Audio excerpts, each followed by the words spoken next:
Hi, I'm Corky Corson from the Corson Company Media Services, and I want to talk to you about something called search engine marketing. The acronym people use for this is SEM. Search engine marketing is quite a bit different than conventional marketing. In conventional marketing like radio, television, newspaper, any form of print, really what you're doing is going, hey, look over here, notice me. Pick up on my business. I want you to find out about me. Whereas in search engine marketing, it's absolutely the opposite. It's not you looking for them, it's them looking for you. In search engine marketing, it means that somebody's going to a search engine and they're typing in a term trying to find a product. If they're looking for a product that you sell, obviously you want your business to be returned as one of the results they see when they search for something.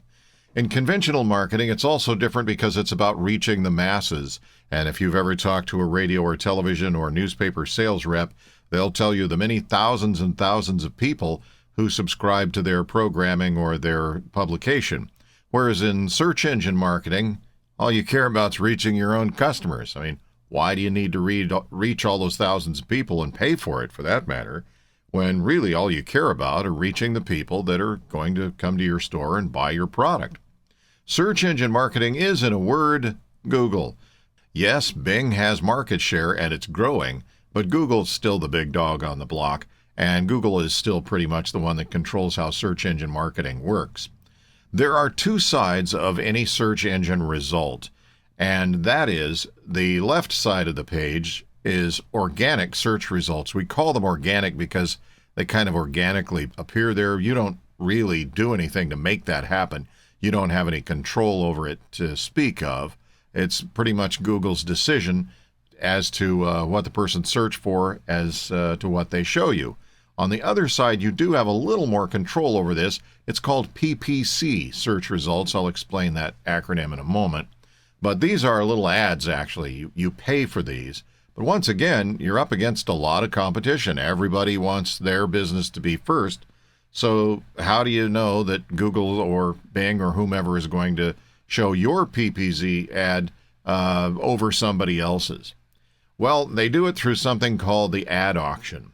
And the ad auction is the section of Google that deals with that is called Google AdWords. And here's how that ad auction works. When a user sees your ad and they click on it and it takes them to your website, then Google then charges your accounts, hence the pay per click or PPC. Now, how do you get your ad to be the one that they show earliest? You don't want to be on page 10. Nobody ever looks at page 10, or very few people.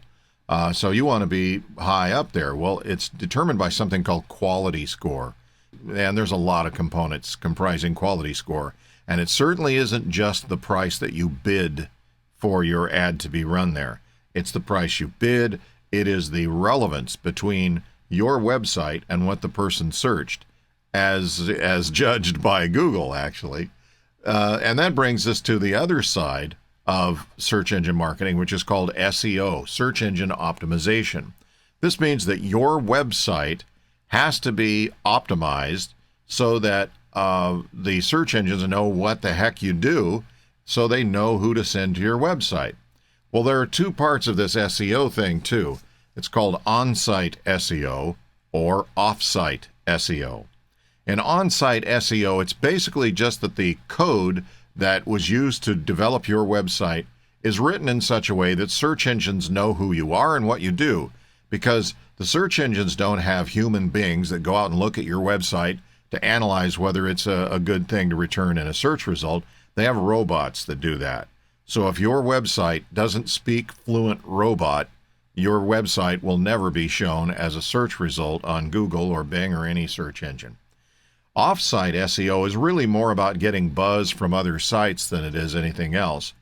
And that can be a number of things. You can blog something interesting or helpful that brings people in. You could send out a newsletter that has a link back to your website to create traffic that way. You can create videos on your site and on YouTube. All of these are things that bring traffic into your website from outside sources, and Google and the other search engines really like to see that. Their job is basically to recommend to people good websites to go see. Well, it's just like if you were recommending a restaurant. You don't recommend a restaurant that nobody goes to. You don't recommend that one that there's no cars in front of and they don't do any business. You're likely to recommend the one that's really happening. And search engines look at things the same way. They go, hey, there's a lot of people going to this website, must be a good one. So they rate that higher and they send more people to it. Off-site SEO can also include things like creating followers and fans on Facebook or Twitter and other social networks, which is a whole other area of knowledge to get into as to how to execute that properly for business.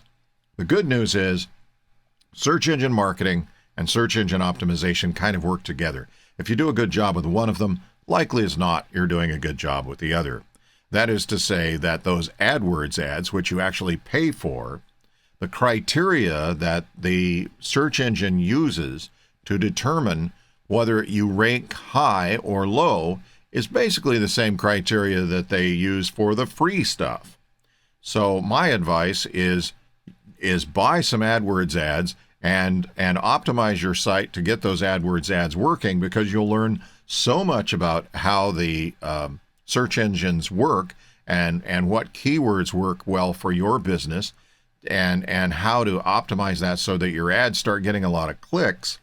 You're doing a lot of the things that are going to cause you to do very, very well in the free searches. So it's not a bad idea to go pay for something and pay for a little bit of that advertising, which, by the way, is really cheap, and to get good at that, because it's really going to increase the likelihood that your business will be listed in one of those organic searches. Google has something called the Content Network, and Bing has something very similar. And what that means is that they own, shall we call it, website real estate on websites all over the internet. And you'll see these little ads here where this red arrow is pointing.